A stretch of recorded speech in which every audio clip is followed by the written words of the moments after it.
Hey everyone, Chris here, your guide at the Lorcana Tuner. Want to do a little bit of a different video today. Today we're going to do an unboxing.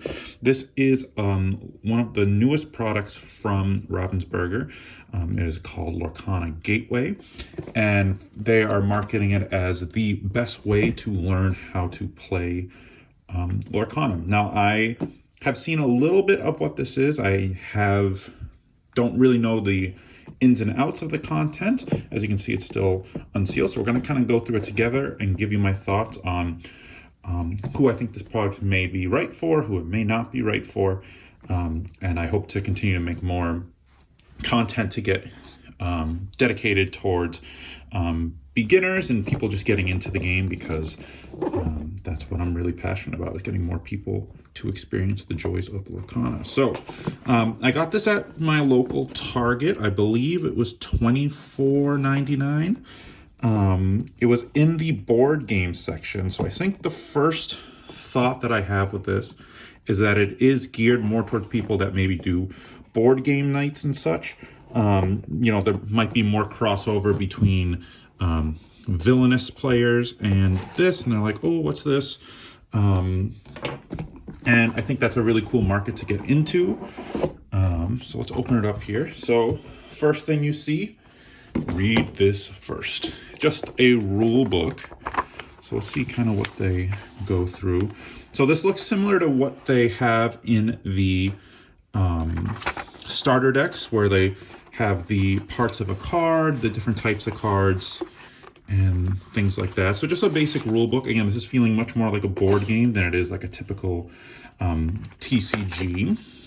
But again, cool nonetheless. I think it's important for something like this.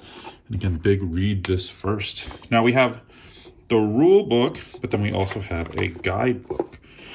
So in this guidebook, it kind of talks about the way the game is played. So what I do know about this game, we're going to look at these decks a little bit later, is that it's a very progressive game. So normally in a game of Lorcana, each player has a deck of 60 cards.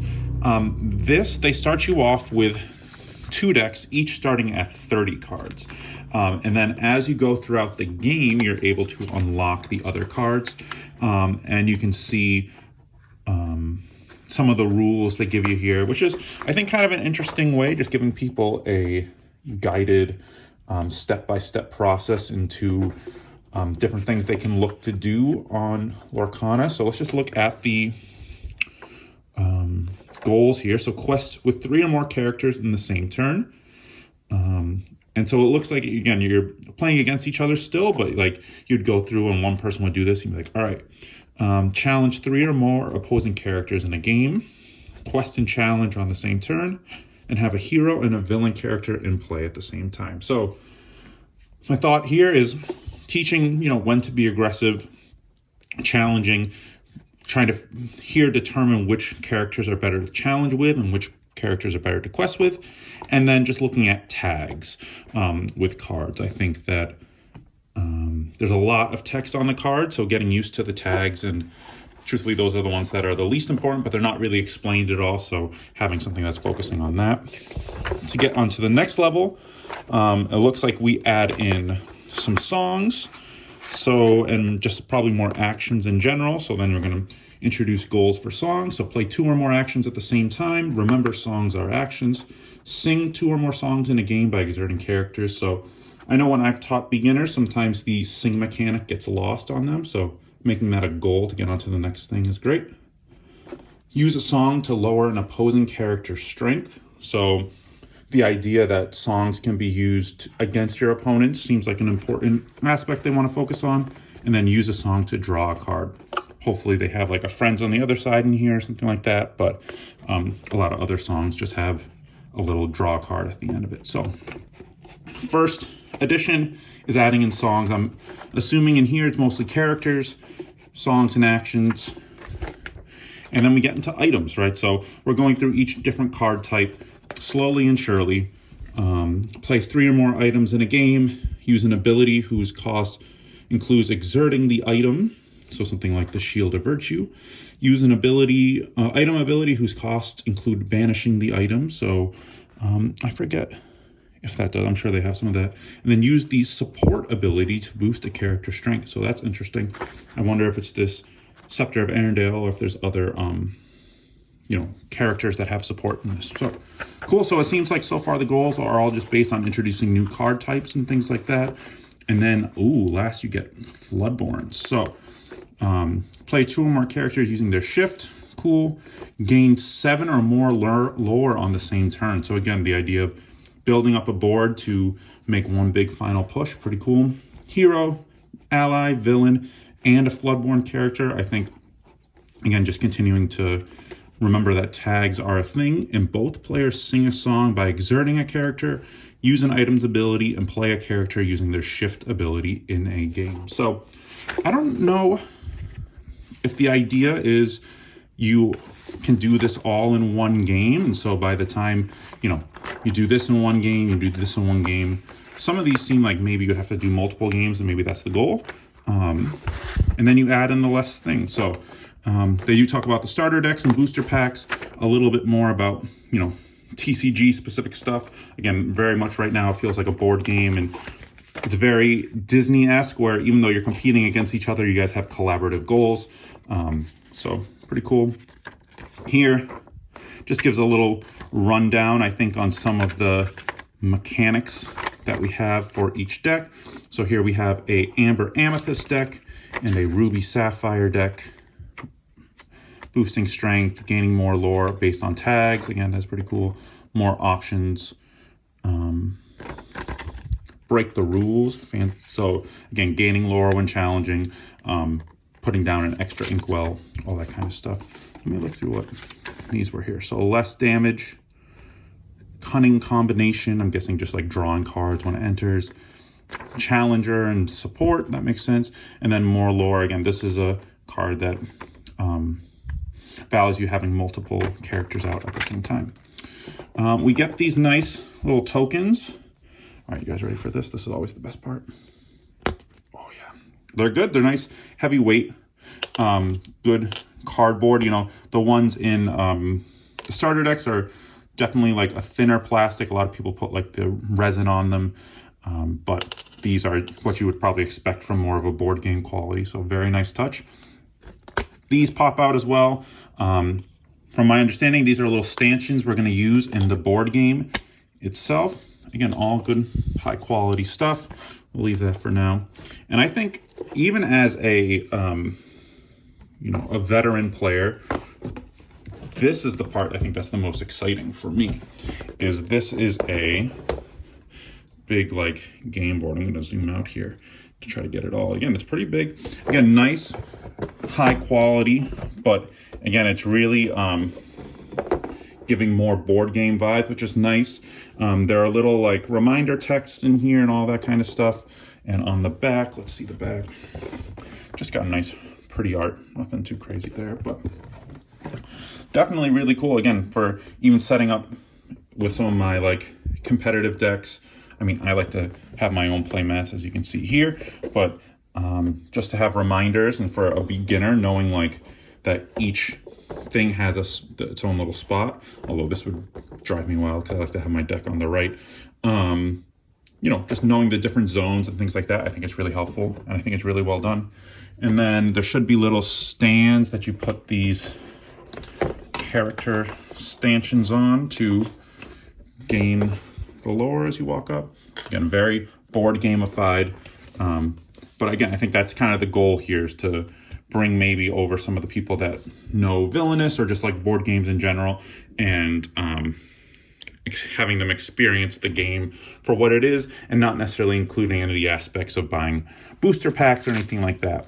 But I do think that that would be pretty cool to... It would be tough. I think a lot of people might, you know, if you include a one booster pack, I don't think people would buy it for the one booster pack. But I feel like such an important part of the TCG experience is, you know, opening the booster packs, getting cards that way. But yeah, other than that, we have the rest of the game cards. So let's go through some of those together. We'll do the decks themselves. If you... I guess this might technically be a spoiler, so if you plan on doing this and you want the full experience for yourself, maybe you can stop the video here. Thank you so much for watching. Leave a like, comment, subscribe, let me know. Is this something you're interested in playing? But for those of you who really want to see what the full product is, I'm going to go through and open up all the packs and kind of see what we're dealing with here. So if you don't want to see it, leave now or forever hold your peace. So with these decks, the idea, do not shuffle. So if we do not shuffle, let's see our red-blue hand. So we get 7 cards.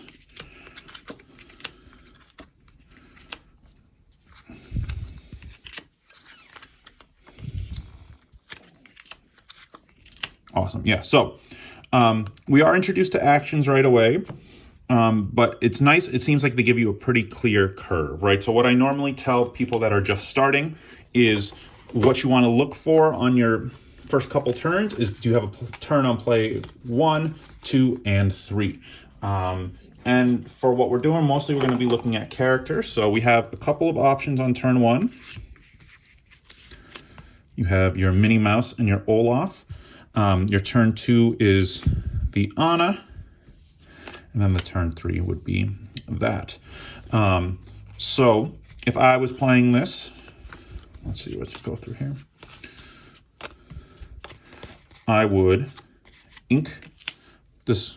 He's got a sword. Actually, no, JK. I'd probably ink the rabbit, just a little bit higher cost. You know, play the mini because it synergizes with the hero ability here and all that kind of stuff. But this would be your opening hand. Let's see what the opening hand for this deck would be. I imagine it's going to be something similar as far as having a curve, maybe seeing an action, just seeing the different types of cards and such.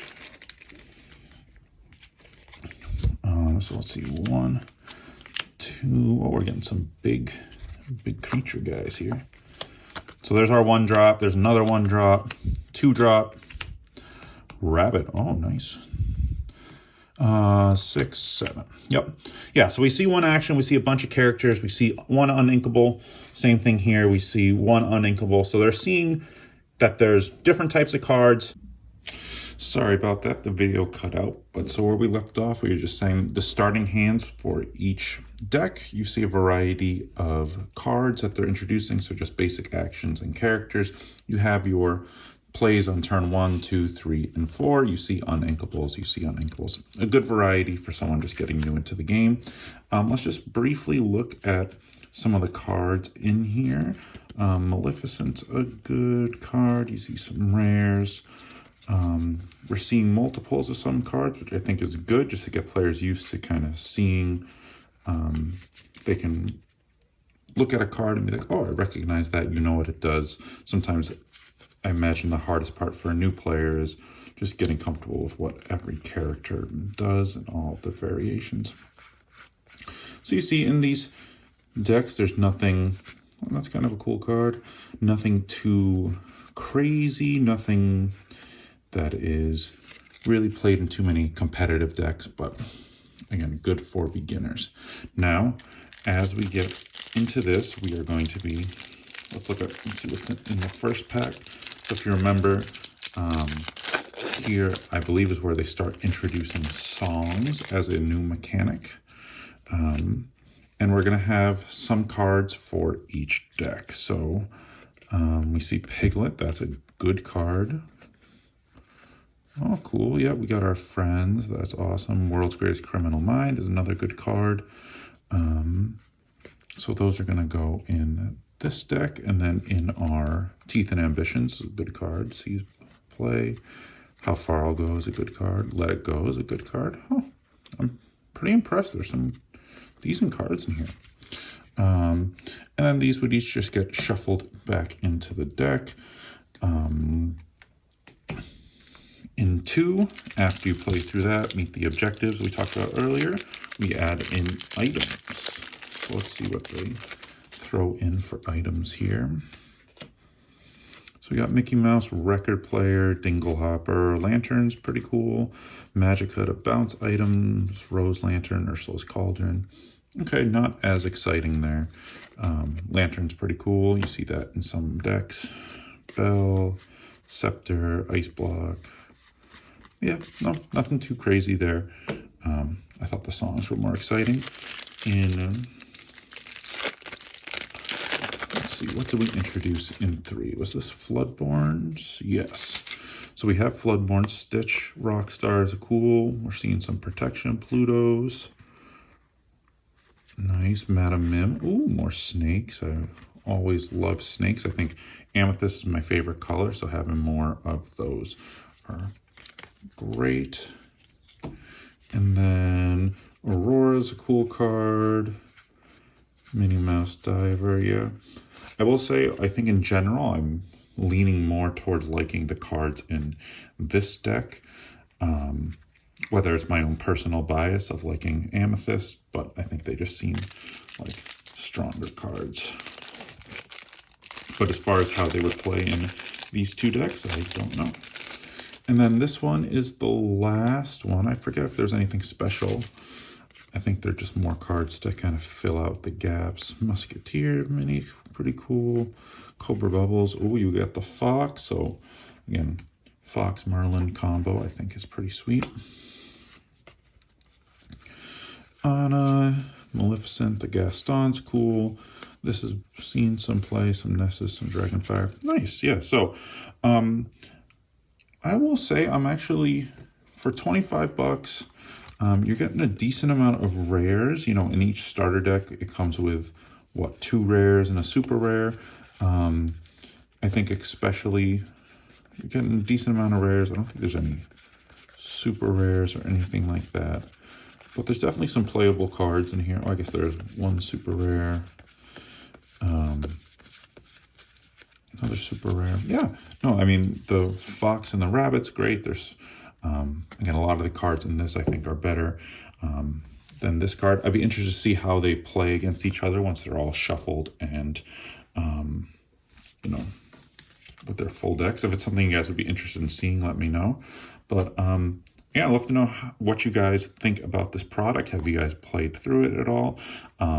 Is it something you're excited for? Is it something you would recommend to friends? Or do you think it's not really for the people that really want to get into Lorcana, but more just like a board game experience? Thank you so much for watching. Leave a like, comment, subscribe, and I'll see you guys in the next one. Bye.